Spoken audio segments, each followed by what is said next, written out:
สบายดีทุกท่านมื้อนี้ข้าพเจ้าได้อยู่ที่บ้านเล็กเนาะเมืองแปะเขียงเส้นขวางตอนนี้ข้าพเจ้าได้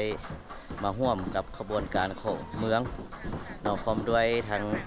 สมาชิกสาวนุ่มพร้อมข้าง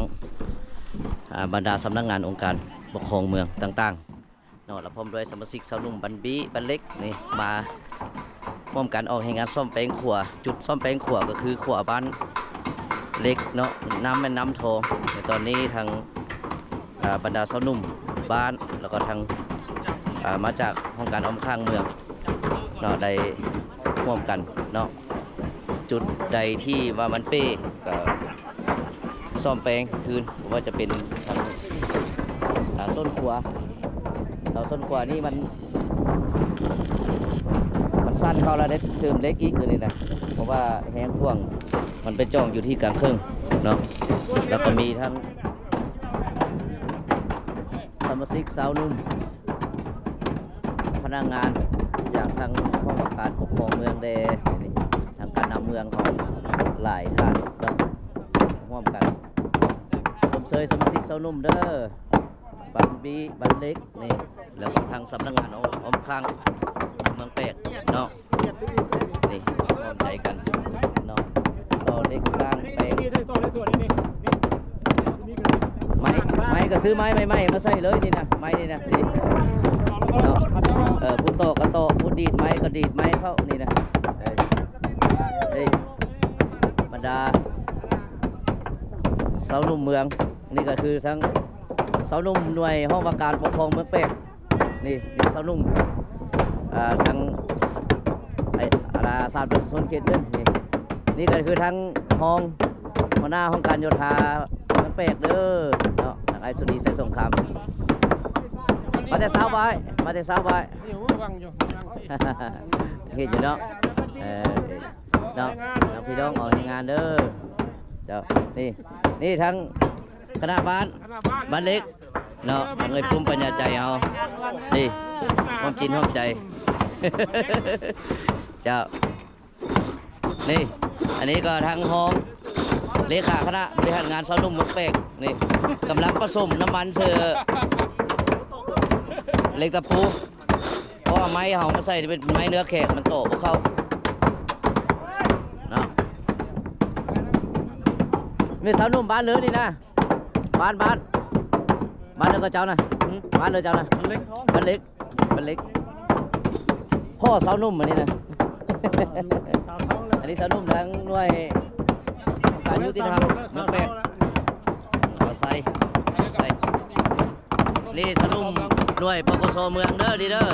นี่เนาะอันนี้ก็ทั้งสาวนุ่มหน่วยโยธา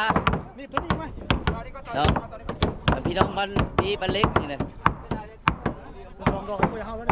ลองเพลงพี่น้องสมเสยเด้อทุกส่วนเนาะอันนี้มันผู้ดีดเข้านี่มันดีดไม้เข้านี่มันบ้านเลยนี่นะอันนี้มาไม่เล่ามาได้นี่นะบ้านเล็กเนาะบ้านเล็กดีดครับนี่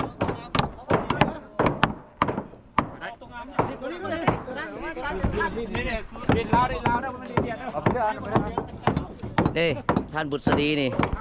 ทั้งคณะบ้านเล็กนี่นะมันไม่นี่มาในน้ำสุดไอ้ทหารได้นี่นะน้ำไอ้สุนีได้ไอ้ผู้วันนี่เนาะเอาลองต่อเล็กตะปูเบิ้งจะเข้าบ่ลงจองเรื่องเด้อข้าวที่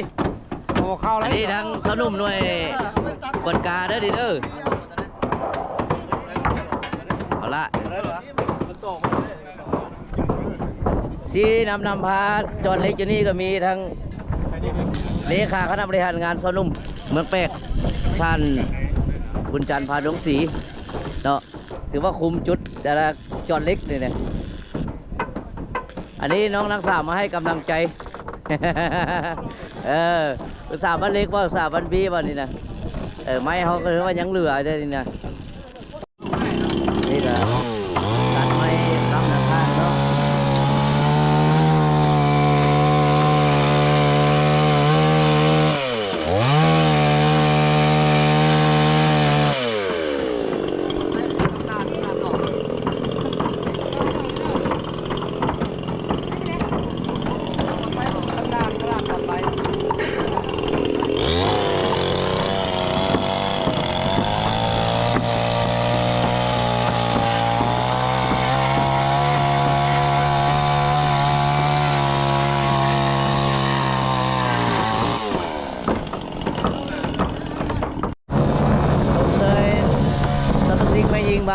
ล็กเด้อ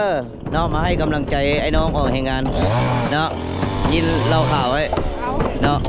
เพื่อเป็นการผ่อนคลายเด้เฮ็ดเวียกเมื่อยก็เล่าข่าวไปนำขอบใจเด้อน้องสาวจันเด้อนี่เอาดื่มเล่าข่าวไปนำเฮ็ดเวียกไปพร้อมพี่น้องแซ่บเอาจะรอที่มา บ่บ่ได้บ่ นี่กินรอขับจ้า ได้บ่อันนั้นน้ำมันลิ้นเฮีย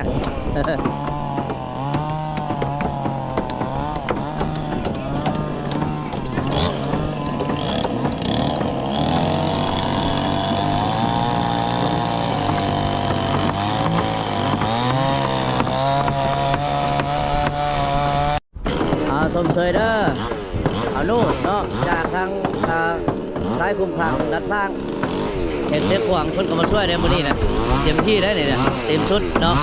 บ้านเพิ่นก็อยู่บ้านนี่แหละก็มา เด้อพอแต่เช้าเลยเนาะแต่เช้าเนี่ยพิเศษกับทางอันนี้ทีมงานนักข่าวออกจากทางโครงการแถลงข่าววัฒนธรรมเมืองเป็ดนี่นะมาเอาข้าวแต่เช้าเพิ่นได้เพิ่นก็ได้นี่กำลังปรึกษา นั่งเทียบหักบุญเข้ามาเลยนี่น้อยนึงเนี่ยเดี๋ยวมันแรงเลยโน่นไปน้อยนึงเนี่ยย่อยไปไหลเงินน้ำมัน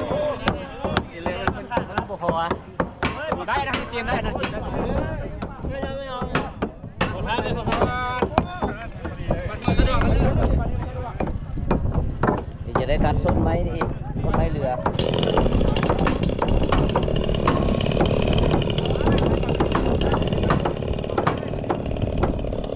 ไม้บุกเครื่องนะไม้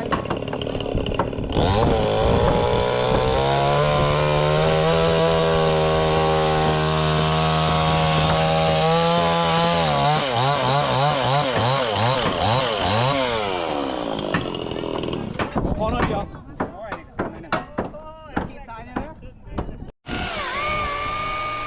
นี่พันจะนัดฮัดอีกจะซื้ออีกนี่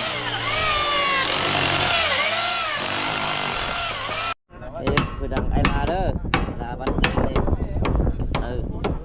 บิดน็อตคืนนี่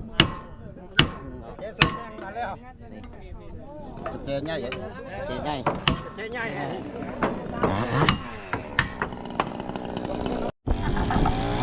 ถือว่าเขาออกแห่งงานตั้งแต่เวลา9 โมงเพื่อฮอดเวลา1 โมงยังปัจจุบันนี้ก็ใกล้จะสิ้นสุดลงแล้วเนาะยังแต่ใส่เที่ยวกลางนี่ก็อะไรเนาะเลนกลางใส่ฟุตบาทก่อน แล้วตอนนี้ได้90% แล้วเนาะได้90%แล้วโอ้ยพ่อมันยิ้มเปื่อยๆเลยเจอเลย90% แล้วนี่นะไกลจะแล้วนี่นะถือว่าไต่ได้ทั้งหลังทางข้างก็เป็นสมควร แต่ว่าตัดติดตลอดนะ เนาะเรียบร้อยโขกข้ามน้ำทองบ้านเล็กเมืองแปลกแห่งเส้นขวางเนาะขบวนการนี้ก็มันใส่น็อตนี่ ไปกันนี่ตัวเลยกระเจี๊ยส่งตัว19น็อตใส่อีกนี่น็อตก่อนลงอันนั้นมันถึงเล็กแล้ว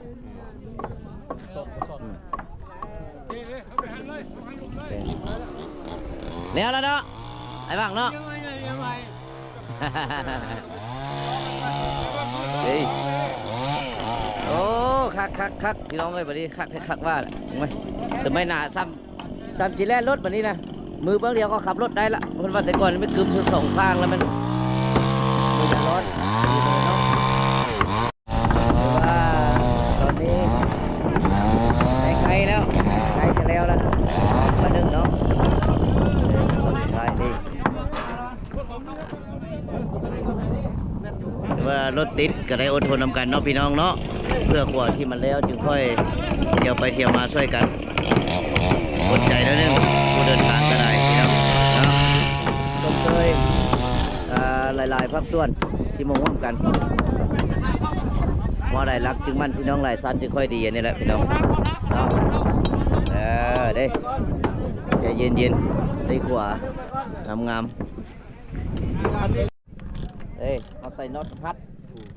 โอ้ยหัวขวา สวิงใส่มาฮัดหัวนี่นะเพื่อมันดังเสียงเติมต่ำอีกแบบนี้นะ ผู้อยู่บ้านใกล้เรือนเคียงอยู่ใกล้ขวนี่ก็นอนหลับดีเนาะ อีกคนมาทางนี้เอามาดิ ถือว่าสำเร็จเป็นที่เรียบร้อยเนาะการซ่อมแปลงขวบขอบใจเด้อไอไรเด้อเนาะไอไรเนาะเงินไกลนี้เนาะเพิ่นก็มาช่วยตั้งแต่กกจนสุดปลายถือว่าขวบเฮาซ่อมแปลงโอ้เปลี่ยนไม้งามคักคักว่าพี่น้องเอ้ยซ้ำจีเที่ยววันนี้นะปีนี้เพิ่นเอ็ดแน่นหนาจะดีซื้อน็อตจะดีได้ปีนี้ถูกไหมว่าน็อตแจกเสือนี่นี่ผู้เที่ยวเนี่ยผู้เยอะขี่ได้ผู้เฒ่าขี่ดีวันนี้นะพี่น้องขอบใจทุกท่านเด้อที่มาช่วยกันเนาะคนละไม้ละมือถือว่าเป็นอันสำเร็จในการสร้างขวดในครั้งนี้เนาะขอขอบใจหลายๆบรรดาท่าน